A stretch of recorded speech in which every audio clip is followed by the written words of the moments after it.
So Mette, what are the biggest challenges leaders face in making change happen? It is the people, it is individuals.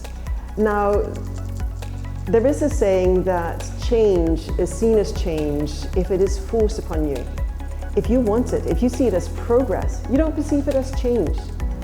And of course, that means that as leaders, we need to go and have a look at individuals. How are individuals perceiving the change? What's in it for them? And also recognizing that as individuals, we're all at different stages on the change curve. The change curve is often used to say, all right, right now people are resistant, so this is what we need to do in our strategy.